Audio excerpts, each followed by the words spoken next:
प्रिय विद्यार्थियों, आज बीए तृतीय वर्ष के विद्यार्थियों के लिए अपना जो अध्ययन और अध्यापन सामग्री है वो बिंदु है शब्द शक्ति। शब्द शक्ति किससे कहते हैं, कितने प्रकार की होती है और उसके क्या क्या उदाहरण है, इससे संबंधित बातें अपने को यहाँ जाननी है। सबसे पहले शब्द शक्ति की शब्द शक्ति किससे कहते हैं, शब्द शक्ति क्या होती है। शब्द की वह शक्ति जिसके माध्यम से उसका अर्थ प्रकट किया जाता है उसे शब्द शक्ति कहते हैं। दूसरे शब्दों में हम इसको ये भी इस तरीके से भी परिभाषित कर सकते हैं कि शब्द की वह शक्ति, वह कार्य जिसके द्वारा शब्द का अर्थ जाना जाता है, प्रकट किया जाता है, उसे शब्द शक्ति कहते हैं। अब बात करते हैं शब्द शक्ति के भेद या प्रकार। शब्द शक्ति के भेद या प्रकार, तो शब्द शक्ति 3 प्रकार की होती है। शब्द शक्ति के 3 भेद या प्रकार होते हैं।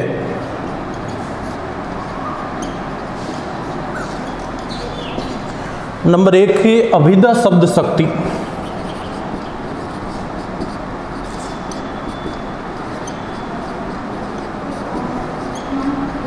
दूसरा इसका जो भेद या प्रकार है उसको कहते हैं लक्षणा शब्द शक्ति।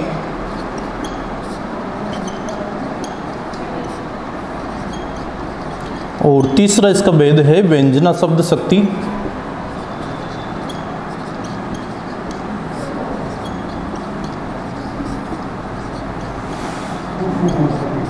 सबसे पहले चर्चा करते हैं अभिधा शब्द शक्ति की। तो इसकी परिभाषा है कि जहाँ किसी शब्द का अर्थ लोक प्रचलित सामान्य अर्थ प्रकट किया जाए तो उसे अभिधा शब्द शक्ति कहते हैं। यदि किसी शब्द का सामान्य प्रचलित सरल अर्थ अगर कहीं निकाला जाता है तो उसे अभिधा शब्द शक्ति कहते हैं। जैसे राम विद्यालय जाता है,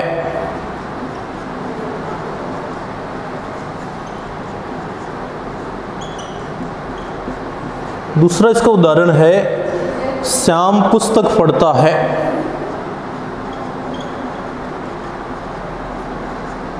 ये दोनों उदाहरण ऐसा है जैसे शब्दों को और वाक्य को पढ़ते इसका अर्थ समझ में आ जाता है तो उससे अभिधा शब्द शक्ति कहा जाता है।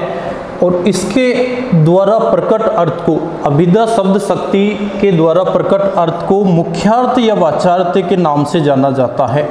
मुख्यार्थ या वाचार्थ के नाम से जाना जाता है। अर्थात अभिधा शब्द शक्ति जिस माध्यम से अपना अर्थ प्रकट करती है उसको मुख्यार्थ या वाचार्थ कहते हैं। अब दूसरी शब्द शक्ति की बात करते हैं, लक्षणा शब्द शक्ति की। जब किसी शब्द का अर्थ विशेष लक्षणों के आधार पर प्रकट किया जाए तो उससे लक्षणा शब्द शक्ति कहते हैं। जब किसी शब्द का अर्थ विशेष लक्षणों के आधार पर प्रकट किया जाए तो उससे लक्षणा शब्द शक्ति कहते हैं तथा इसके द्वारा प्रकट अर्थ को लक्ष्यार्थ कहते हैं तथा लक्षणा शब्द शक्ति के द्वारा प्रकट अर्थ को लक्ष्यार्थ कहते हैं। अर्थात लक्ष्यार्थ वह माध्यम है जिसके द्वारा लक्षणा शब्द शक्ति अपना अर्थ प्रकट करती है, अपना अर्थ बताती है। अब इस लक्षणा शब्द शक्ति के 2 अलग अलग और भेद होते हैं जिनकी चर्चा करते हैं। पहला इसका भेद माना जाता है रूढ़ि लक्षणा, रूढ़ि लक्षणा शब्द शक्ति। और दूसरा लक्षणा शब्द शक्ति का भेद है प्रयोजनवती लक्षणा शब्द शक्ति। प्रयोजनवती लक्षणा शब्द शक्ति।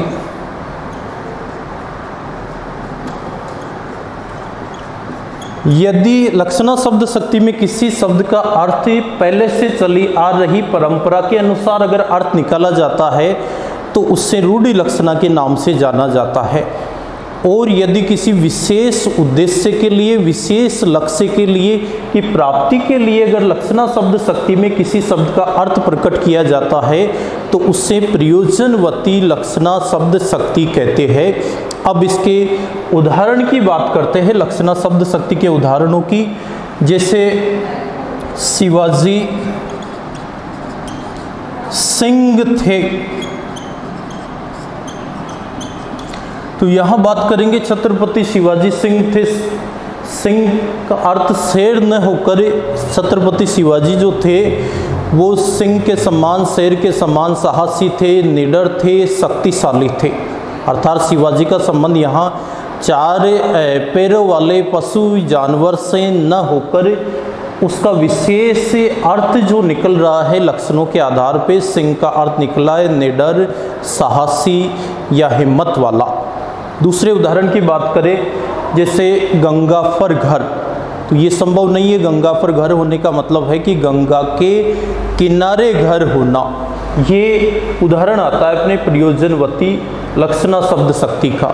तीसरा इसका उदाहरण हम ये भी बता सकते हैं कि जैसे सीता को मत सताओ वो तो बिल्कुल गाय है। यहाँ सीता का गाय से संबंध ये है कि गाय जिस प्रकार से सीधे साधे सरल स्वभाव वाली होती है, ठीक उसी प्रकार से जो सीता है वो भी बिल्कुल सरल स्वभाव वाली है। अब बात करते हैं अंतिम जो शब्द शक्ति है अपनी, व्यंजना शब्द शक्ति।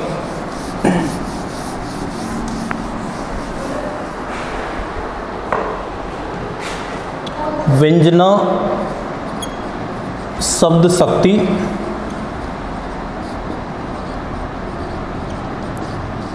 परिभाषा इसकी ये होती है कि अभिधा एवं लक्षणा के अर्थ प्रकट करने के बाद, अभिधा एवं लक्षणा के अर्थ प्रकट करने के बाद जब कोई विशेष चमत्कारिक, लोक प्रसिद्धि, आश्चर्यजनक या इस संसार में प्रसिद्ध कोई बात अगर बताई जाती है तो वहाँ पर जो जिस शब्द का अर्थ निकाला जाता है उससे व्यंजना शब्द शक्ति कहते हैं, या वहाँ पर व्यंजना शब्द शक्ति मानी जाती है। अर्थात अभिधा और लक्षणा के अर्थ प्रकट करने के बाद में कोई चमत्कारिक की लोक प्रसिद्धि काफ़ी विस्तृत रूप में, व्यापक रूप में अगर अर्थ प्रकट करना हो तो वहाँ व्यंजना शब्द शक्ति काम में ली जाती है। और व्यंजना शब्द शक्ति जिस माध्यम से अपना अर्थ प्रकट करती है उससे व्यंग्यार्थ कहा जाता है। व्यंजना शब्द शक्ति का अर्थ प्रकट करना होता है व्यंग्यार्थ के द्वारा। जैसे हमने पढ़ा अभिधा का अर्थ प्रकट करने वाला है मुख्यार्थ या वाचार्थ, लक्षणा अर्थ प्रकट करती है लक्ष्यार्थ के द्वारा, और व्यंजना अर्थ प्रकट करती है व्यंग्यार्थ के द्वारा। एक बात अपने को ये इसमें ये भी जाननी है कि किसी भी उदाहरण में अगर समय से संबंधित कोई बात बताई जाती है तो वहाँ पर अधिकांश व्यंजना शब्द शक्ति ही होती है। जैसे 1 बज गए, 2 बज गए, 5 बज गए, 10 बज गए, इस तरीके की किसी भी उदाहरण में अगर कहीं कोई चर्चा होती है, लिखा हुआ आपको मिलता है, तो वहाँ पर निश्चित रूप से समझना है कि उसमें व्यंजना शब्द शक्ति है। अब इसके उदाहरण की चर्चा करते हैं। जैसे चपरासी ने कहा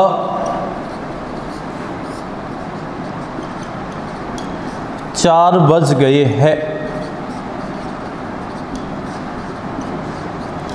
अब यहाँ आपको एक बात बताई थी कि एक तो समय से संबंधित बात बताई जा रही है, 4 बजने की बात है। दूसरा व्यंजना शब्द शक्ति में ये होता है कि वक्ता एक ही है लेकिन जितने भी जो श्रोता होते हैं उसी शब्द का अलग अलग अर्थ निकालते हैं। 4 बजने का अलग अलग तात्पर्य, बच्चे सोचते हैं कि छुट्टी का समय हो गया है, अध्यापक ये सोचने लगे कि छुट्टी का समय हो गया है इसलिए हमारा जो आज का जो कार्य था वो संपूर्ण हो गया है। हर व्यक्ति इस बात को लेकर अलग अलग अगर सोचता है, अलग अलग विचार प्रकट करता है तो वहाँ पर व्यंजना शब्द शक्ति होती है। अब इसके एक उदाहरण की ओर बात करते हैं। जैसे फलों में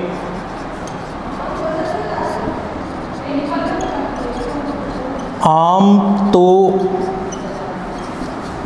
आम ही है, तो यहाँ एक बात ये भी देखनी है इसमें कि फल से संबंधित, फूल से संबंधित, किसी से संबंधित भी अगर कोई उदाहरण आए और उसमें एक ही शब्द अगर 2 बार आ रहा है तो वहाँ अधिकांश अपने को यही ध्यान में रखना है कि वहाँ व्यंजना शब्द शक्ति होती है, क्योंकि फल सभी है लेकिन आम फल की इसमें विशेषता ये बताई गई है कि अन्य जो फल है उनकी तुलना में आम जो फल है इसका महत्व, इसका स्वाद, इसका रस सबसे भिन्न है। इसी कारण से इस वाक्य में भी व्यंजना शब्द शक्ति है।